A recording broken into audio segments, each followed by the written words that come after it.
નમસ્કાર વિદ્યાર્થી મિત્રો, હું શૈલેષ દલસાણીયા આપનું હાર્દિક સ્વાગત કરું છું. હવે આજે આપણે એક નવો unit 6 strike against war. Strike એટલે હડતાલ, અગેન્સ્ટ વોર એટલે યુદ્ધ સામેની હડતાલ. આ વાત છે ઘણા વર્ષો પહેલાની છે. તમે એક પાઠ પણ સમજી ગયા છો 10મા ધોરણમાં, જેનું નામ હતું આઈ લવ યુ ટીચર, જેમાં મેઇન પાત્ર હતું હેલન કેલર અને એક બીજું પાત્ર પણ હતું મિસ સુલિવન, એના શિક્ષક હતા. હેલન કેલર છે એ પાઠમાં તમે સમજાતા કે દુનિયાના પહેલા એવા આંધળા વ્યક્તિ હતા કે જેને ગ્રેજ્યુએશનની ડિગ્રી મેળવી હતી, એટલે કે સ્નાતક બન્યા હતા. પછી તેઓ અહીંયા સુધી આપણે તો 10મા ધોરણમાં સમજી ગયા છે કે તેઓ પહેલા એક વ્યક્તિ હતા કે જેને ગ્રેજ્યુએશનની ડિગ્રી મેળવી. એ ગ્રેજ્યુએશનની ડિગ્રી મેળવ્યા પછીની જે સફર છે એ આ પાઠમાં છે. સૌથી પહેલાં તો તેઓ એક સામાજિક કાર્યકર્તા રહ્યા છે, સોશિયલ વર્કર હતા. ખાસ તો એને મજૂરો માટે, જે અમેરિકામાં જે મજૂરો છે એ મજૂરો માટે છે એને અવાજ ઉઠાવ્યો હતો. અને એ જે અવાજ ઉઠાવ્યો એ આ પાઠમાં આપણે જોવાના છીએ. ત્યારે વિશ્વયુદ્ધની જે પરિસ્થિતિ હતી એ સમયે, ખાસ તો અમેરિકા જેવા દેશોમાં, તો ત્યાંના જે મજૂરો હતા એની ઉપર અત્યાચારો થતા હતા. મીડિયા પણ માલિકોના જ પક્ષમાં હતું. જે માલિકો કે એટલે કે જે ઇન્ડસ્ટ્રીઝ કે ફેક્ટરીઝ ને એના જે માલિકો હોય એ માલિકો જેમ કહેતા એમ એ લોકો છાપી નાખતા. એટલે મજૂરોના પક્ષમાંથી બોલે તેવું કોઈ નહોતું. પણ હા, એક વ્યક્તિ હતા કે જેનું નામ છે હેલન કેલર. એ એક જ વ્યક્તિ હતા કે જેણે ખરેખર મજૂરો માટે થઈને અવાજ ઉઠાવ્યો અને મજૂરો માટે છે પોતે લડ્યા છે. આજે ઘણા વર્ષો પછી પણ જો આપણે એનો પાઠ સમજતા હોઈએ તો તેના ઉપરથી જ આપણે ખ્યાલ આવી જાય કે તે કેટલા મહાન વ્યક્તિ હતા. હેલન કેલર જોઈ શકતા નહોતા, સાંભળી શકતા નહોતા, તેમ છતાંય તેઓ બોલી શકતા હતા. વિચાર કરો, એને કેવી રીતે બોલવાનું શીખાતા. એ તો આપણે 10મા ધોરણમાં સમજી ગયા છીએ. પણ અહીંયા એની એક સ્પીચ છે જે હેલન કેલર દ્વારા આપવામાં આવી છે કાર્નેજ હોલમાં, ન્યુયોર્ક સિટીમાં, જાન્યુઆરી 5, 1960, એટલે 1916. આ 1916 એટલે એનો મિનિંગ એવો થાય કે પ્રથમ વિશ્વયુદ્ધ દરમિયાનનું છે આ. બરાબર, પ્રથમ વિશ્વયુદ્ધની નજીકનો સમય છે. એ સમયમાં લોકો છે એની ઉપર અત્યાચાર એટલા થતા. ખાસ કરીને જ્યાં માલિકો હતા, એ માલિકો છે એ મજૂરો ઉપર અત્યાચાર કરતા હતા. પરાણે છે આર્મીમાં જોઈન્ટ કરાવી દે, એક તો મહેનતાણું ઓછું આપે અને મજૂરોને એવું ઝાડમાં ફસાવે કે તમે દેશના નાગરિક છો, બહાદુર માણસો છો, તમારે યુદ્ધમાં જોડાવવું જ પડે. અને બંદૂક અને આર્મીના કપડાં દઈ દેતા એટલે ઓલા હસતા મુખે છે એ આર્મીમાં જોડાઈ જતા. પણ એને ખબર નહોતી કે જે દેશ માટે આપણે લડવા માટે જઈ રહ્યા છીએ એ દેશે આપણા માટે શું કર્યું છે. આજે માની લો કે ભારત દેશ છે, ભારત દેશમાં લોકો લડવા માટે જાય છે, શહીદ થાય છે, ઘણા સૈનિકો શહીદ થતા હોય, પણ એ શહીદ થાય છે શેના માટે? દેશ માટે થાય છે. દેશ એને સન્માન આપે છે. આજે આપણે ભારત દેશમાં સૌથી વધારે સન્માન આર્મી વાળાને જ મળે છે. દેશ એને સન્માન આપે છે. એના પરિવારના જે ભરણ પોષણ કે એના રક્ષણની જવાબદારી સરકારની હોય છે. કોઈ સૈનિક શહીદ થઈ જાય તો એને વળતર પણ આપવામાં આવે છે. આ બધી બાબતો છે એ જનરલી સૈનિકોને આપવામાં આવતી હોય છે. પણ આજે 1916માં જે અમેરિકામાં જે થતું એના કરતાં તો અમેરિકાના સૈન્યમાં ન જોડાવવું એ બરાબર હતું.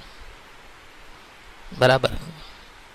એટલે અહીંયા ખાલી હેલન કેલર બધા જે મજૂરો છે એને ચેતવે છે કે તમે છે ધ્યાન રાખો. બરાબર, તમે ધ્યાન રાખો. તમને આ લોકો, આ માલિકો છે એ તમને ઝાડમાં ફસાવશે. તો આ એના વિશેનો પાઠ છે. બરાબર, જોઈએ છે. ટુ બિગિન વિથ, અહીંયા જો સ્પીચ જ છે, હેલન છે એ પોતે સ્પીચ આપે છે. ટુ બિગિન વિથ, શરૂઆતમાં I have a word to શે ટુ માય ગુડ ફ્રેન્ડ્સ, એટલે કે મારી પાસે મારા સારા મિત્રો માટે. ધ એડિટર્સ, આ એડિટર્સનો મિનિંગ થાય સંપાદકો, જે સંપાદન કરતા હોય ને એને શું કહેશું? સંપાદકો. એન્ડ અધર્સ, અને બીજા. Who are moved to pity me, pity એટલે દયા, કે જેને મારા પર દયા આવે છે. સમ પીપલ આર ગ્રાઇવડ, અમુક લોકો દુઃખી છે. બીકોઝ, કારણ કે they imagine I am in the hands of unprincipled person. જો પ્રિન્સિપલ એટલે સૈદ્ધાંતિક થાય, અને અનપ્રિન્સિપલ્ડ નો મિનિંગ શું થાય? અસૈદ્ધાંતિક. બીકોઝ they imagine, કારણ કે તેઓ એવું વિચારે છે, I am in the hands of unprincipled person, કે હું અસૈદ્ધાંતિક લોકોના હાથમાં છું. એમાં એવું હતું, હેલન છે બહુ મહાન વ્યક્તિ હતા, એટલે એનો ઘણીવાર દુરુપયોગ એ થાય. આપણે કેમ સેલિબ્રિટી હોય, હેલન કેલર એ ટાઈમમાં સેલિબ્રિટી જેવું કામ કરતા. who pursued me to adopt unpopular causes. Pursue કરવું એટલે દબાણ કરવું. adopt unpopular causes, અનપોપ્યુલર એટલે કે ખરાબ કામ, કે જે મને ખરાબ કામ કરવા માટે દબાણ કરે છે. it make me the mouthpiece of their propaganda. Propaganda એટલે એનો એજન્ડા. માઉથપીસ એટલે કે કઠપૂતળી, મોહરું જેને કહે ને, શું કહેવાય બીજું? મોહરું, કે જેઓ તેના એજન્ડાનું મને મોહરું બનાવે છે. અને આ સાચી વાત છે. ત્યારે એ ટાઈમમાં હેલન કેલરને મોહરા તરીકે પણ ઉપયોગ કરતા, પણ હેલન કેલર છે સહમત થતા નહીં. કારણ કે હેલન કેલર છે શું માનવાવાળા વ્યક્તિ હતા? કે મારે આ જે ગરીબ છે, જે મજૂરો છે, એની સેવા કરવી છે. Now let it be understand once. ચાલો હવે આપણે એને સમજાવ્યું, for all that I do not want their pity, કે આ બધામાંથી મારે તેઓની દયાની જરૂર નથી. આમ આ જે મોટા જે લોકો છે, પૈસાદાર લોકો છે, એની દયાની જરૂર મારે નથી. I would not change place with one of them. Change place કરવું એટલે જગ્યા બદલવી અથવા સ્થાન બદલવું. આઈ વુડ નોટ ચેન્જ, કે હું તેઓના સ્થાન બદલીશ નહીં. I know what I am talking about. હું જાણું છું કે હું શું બોલી રહી છું, અથવા હું શેના વિશે બોલી રહી છું. કારણ કે ઘણા લોકોને શું સ્ટેજ મળે એટલે મન ફાવે એ બોલે, પણ અહીંયા છે હેલન છે, એને ખબર હતી કે હું શું બોલી રહી છું. My sources of information are as good. Sources એટલે શું થાય? સ્ત્રોત. ઓફ ઇન્ફોર્મેશન, ઇન્ફોર્મેશન એટલે શું થાય? માહિતી. આર એઝ ગુડ, કે મારો માહિતીનો સ્ત્રોત છે એ સારો છે, and reliable as anybody else. રિલાયબલનો મિનિંગ શું થાય? ભરોસાપાત્ર. એનીબડી એલ્સિસ એટલે કોઈ પણ વ્યક્તિ માટે, અને કોઈ પણ વ્યક્તિ માટે છે તે ભરોસાપાત્ર છે. એટલે કે જે એની પાસે જે માહિતી હતી એ ચોક્કસ હતી, આપણે કે પુખ્તા માહિતી હતી, અને સબૂત હતા એની પાસે કે આ લોકો છે આ ગરીબ લોકોને ભરમાવે છે, એને ઝાડમાં ફસાવે છે, આ જે મજૂરો છે એને ઝાડમાં ફસાવે છે. I have papers. I have papers, મારી પાસે કાગળો છે. And magazines from England, France, Germany and Austria. જો આ ઓસ્ટ્રિયા, જો ઓસ્ટ્રેલિયા નથી, કે મારી પાસે ઇંગ્લેન્ડ, જર્મની, ફ્રાન્સ અને ઓસ્ટ્રિયાના છાપાઓ અને મેગેઝિન છે. That I can read my self, જે હું મારી જાતે વાંચી શકું છું. કારણ કે હેલન વાંચી પણ શકતા હતા, એ તો આપણે 10મા ધોરણમાં સમજી ગયા છે.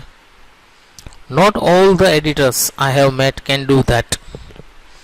Not all the editors, editors એટલે શું થાય? સંપાદકો. Not all the editors I have met can do that, કે જે હું સંપાદકોને મળી છું ત્યાં બધા કરી શકતા નથી. Quite a number of them have to take their French and German second hand. તેમાંથી બહુ ઓછા જે એક બાજુ ફ્રાન્સ અને બીજી બાજુ જર્મન વાંચી શકે છે. જોજો હેલનની ઘણી બધી ભાષાઓ આવડતી હતી, ખબર છે ને, આપણે 10મા ધોરણમાં શીખી ગયા છે. જર્મન ભાષા શીખાતા, બરાબર. એને ફ્રેન્ચ પણ આવડતી હતી, જે ફ્રેન્ચ ભાષા છે. No, I will not depreciate the editors. Depreciate કરવું એટલે નિરુત્સાહી કરવું, કે નહીં, હું આ સંપાદકોને નિરુત્સાહી નહીં કરું. They are an overwork. Overwork કરવું એટલે વધુ પડતું કામ કરવું. તેઓ વધુ પડતું કામ કરે છે. એન્ડ મિસઅન્ડરસ્ટુડ ક્લાસ, અને તે ગેરસમજવાળો વર્ગ છે. ક્લાસ એટલે શું થાય? વર્ગ. લેટ ધેમ રિમેમ્બર, ચાલો આપણે તેને યાદ કરાવીએ. Though that if I can not see the fire at the end of the cigarette, કે જો હું સિગારેટના અંતે,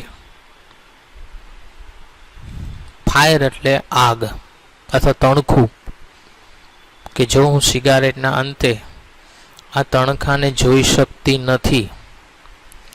neither can they thread a needle in the dark. Needle એટલે સોય, થ્રેડ એટલે દોરો. તો તે અંધારામાં સોયમાં દોરો પણ પોરવી શકતા નથી. એનો કહેવાનો અર્થ એ હતો કે ભલે હું ન જોઈ શકતી હોય, પણ તે અંધારામાં સોયમાં દોરો પણ, એટલે કે એટલું બધું એ કામ કરી શકવાના નથી આપણાથી છુપાઈને. હા, બરાબર.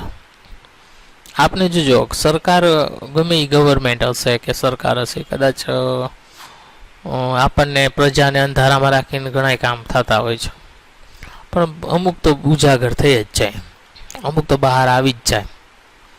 બરાબર. ઓલ આઈ આસ્ક જેન્ટલમેન,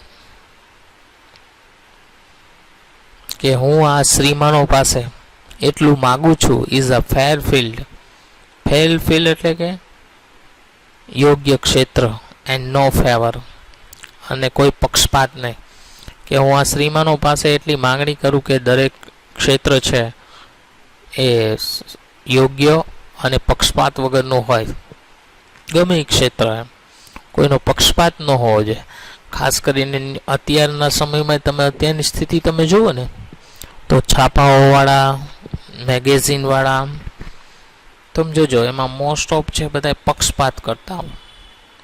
અમુક ન્યૂઝ ચેનલ છે અલગ બતાવતું હોય, એક અમુક ન્યૂઝ ચેનલ અલગ બતાવતું હોય. ન્યૂઝ એક જ હોય પણ એનો એજન્ડા છે અલગ અલગ હોય છે. I have entered the fight against the preparedness. Preparedness એટલે શું થાય? પૂર્વ તૈયારી. કે હું આ પૂર્વ તૈયારીઓ સામે લડવામાં પ્રવેશી છું. And against the whole economic system under which we live. અને બધી જ આર્થિક પદ્ધતિઓ સામે કે જેની નીચે આપણે રહીએ છીએ. It is to be fight to the finish. કે આ લડાઈ આર પારની છે. And I ask no quarter. Quarter કરવું એટલે એમાં હું થોડું ગઈ ચલાવીશ નહીં. આગળ જોઈએ. All the machinery of the system has been set in motion. Motion એટલે ગતિમાન. કે બધા યંત્રો છે એ ગતિમાન રીતે સ્થપાયા છે. above the complaint and din of protest. above એટલે ઉપર, કમ્પ્લેન્ટ એટલે મીનિંગ થાય ફરિયાદો, and dean of protest. Dean એટલે અવાજ, પ્રોટેસ્ટ એટલે અને વિરોધનો અવાજ, ફ્રોમ ધ વર્કર્સ એટલે કામદારોની ફરિયાદો અને વિરોધોના અવાજની ઉપર is hard the voice of authority. Authority એટલે સત્તાધીશો છે, એના દ્વારા સત્તાધીશોને સંભળાયું છે. ફ્રેન્ડ્સ, મિત્રો, ઇટ સેઝ તે કહે છે, ફેલો વર્કમેન એટલે કામદારો, પેટ્રોઇટ્સ અને પેટ્રોઇટ્સ કહેવાય. પેટ્રોઇટ્સનો મિનિંગ થાય દેશભક્તો. Your country is in danger. જો આવું બધું કહે, આ કોની ભાષા છે? તો કે માલિકોની. આ જે કારખાનાના જે માલિકો હોય એ આ પ્રકારની ભાષાનો ઉપયોગ કરે અને ખોટા ઝાડમાં ફસાવે. શું વાત કરે? તો કે ફેલો વર્કમેન, કામદારો, પેટ્રોઇટ્સ, દેશભક્તો, your country is in danger. કે તમારો દેશ છે ખતરામાં છે. There are foes on all the sides, on all sides of us. કે આપણી ચારે તરફ, ઓલ સાઇડ્સ એટલે શું થાય? ચારે તરફ. કે ચારે તરફ દુશ્મનો આવેલા છે. ફોઝ એટલે શું થાય? દુશ્મનો. there is nothing between us and our enemies. કે આપણી અને આપણા દુશ્મનોની વચ્ચે કોઈ નથી, accept the Pacific ocean and Atlantic ocean. Pacific સમુદ્ર અને એટલાન્ટિક સમુદ્ર સિવાય આપણા વચ્ચે કોઈ નથી. એમ મીન્સ કે દુશ્મનો છે ચારે તરફ, વચ્ચે સમુદ્ર છે. ત્યારે તો વિશ્વયુદ્ધની પરિસ્થિતિ હતી.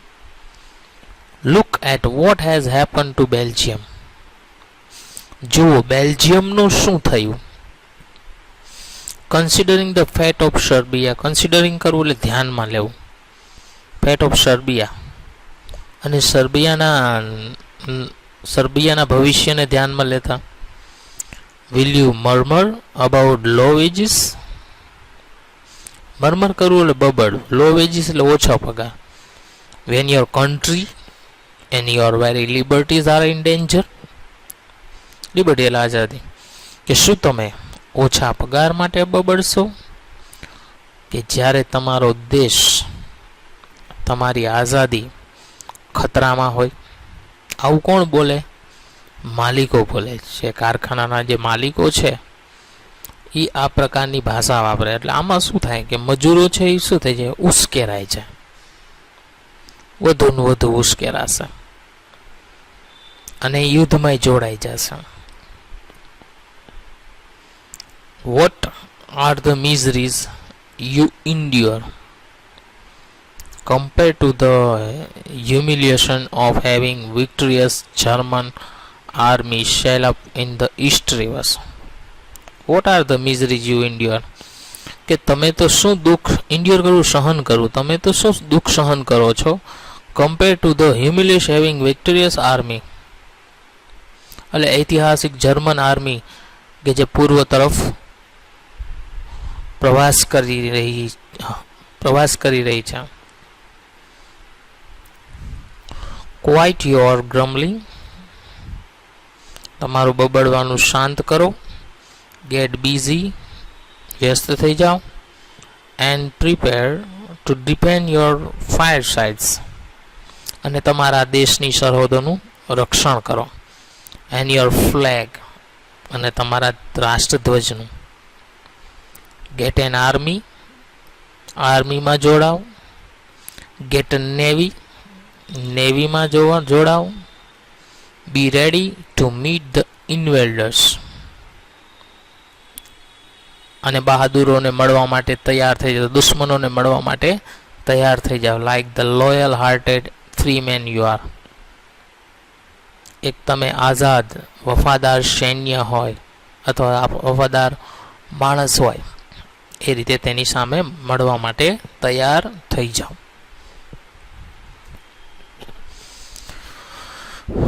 Will the workers walk in this trap? Trap એટલે ઝાડ. શું મજૂરો આ ઝાડમાં ફસાઈ જશે? Will they be fooled again? ફૂલ્ડ થવું એટલે શું થાય? મૂર્ખ બનવું. ફૂલ્ડનો મિનિંગ શું થશે? મૂર્ખ બનવું. I am afraid so, મને ખૂબ જ ડર છે. So people have always been susceptible to oratory of this sort. અહીંયા સસ્પેટેબલી હોવું એટલે એકદમ ભાવ લાગણીશીલ હોવું, કે લોકો છે હંમેશા, ઓરેટરી એટલે તેનો પ્રદેશ, કે પોતાના પ્રદેશ માટે લાગણીશીલ હોય છે. એટલે શું થઈ જાય? જોડાઈ જાય. ધ વર્કર્સ નો, કામદારો જાણે છે. they have no enemies except their masters. except their master એટલે તેના માલિકો, કે કામદારો જાણે છે કે તેના માલિકો સિવાય કોઈ તેનું દુશ્મન નથી. they know that their citizenship papers are no warrant for safety. તેઓ જાણે છે કે તેના સિટીઝનશીપ પેપર્સ એટલે કે તેના નાગરિકત્વના જે કાગળો છે, આર નો વોરંટ, વોરંટ એટલે બાંહેધરી, ફોર ધ સેફટી એટલે સલામતી, to their wives and children, કે તેના પત્નીઓ અને તેના બાળકોની જવાબદારીની બાંહેધરી નથી. એટલે એવું નથી કે આપણે જે દેશના નાગરિક છીએ એ દેશ આપણને પૂરી રક્ષણ આપશે. They know that, તેઓ જાણે છે કે honest sweat, પ્રામાણિકતાનો પરસેવો, persistent toil, સતત મહેનત, and years of struggle,